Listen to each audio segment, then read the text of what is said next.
Hello, everybody.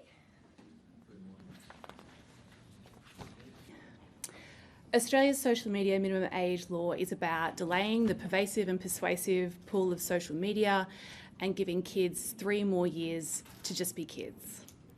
As of early March, 5 million social media accounts have been deactivated or removed. We have seen some progress, but the eSafety compliance update released today lays bare the facts.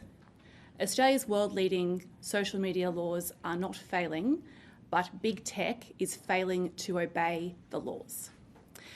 The tricks eSafety has uncovered in their compliance update are straight out of the big tech playbook. And Australia will not let the social media giants take Australians for mugs.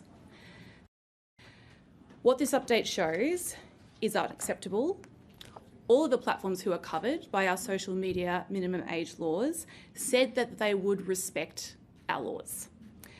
And if these companies want to do business in Australia, they must obey Australian laws.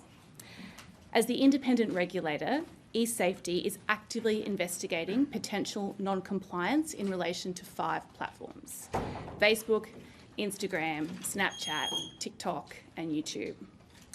If eSafety finds these companies have systemically failed to uphold their legal obligations, then I expect the Commissioner to throw the book at them.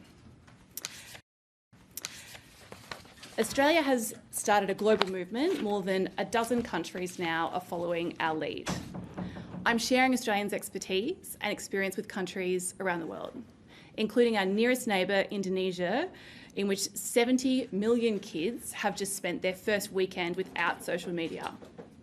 The landmark cases in the US has shown what we all know: social media companies know the harm that they are causing.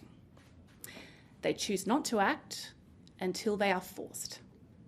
The Albanese government, therefore, will not stop working to protect Australian kids. We have got parents' backs. We started with our world-leading social media minimum age. We will continue with our digital duty of care that puts the onus on big tech companies to protect Australians from online harm. With everybody is that the major reason that kids are going back on accounts is because social media is prompting them.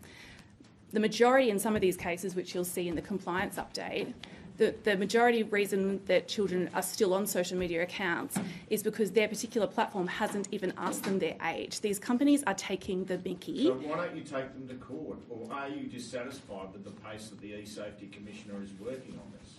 So this isn't a police officer issuing a speeding fine on the spot using their radar on the side of the road.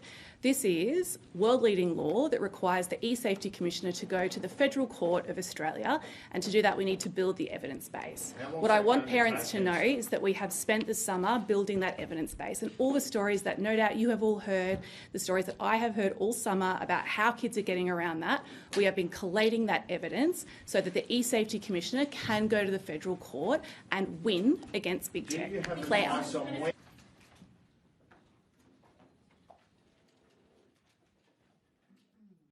If you like this video, then like, share and subscribe to ET Now.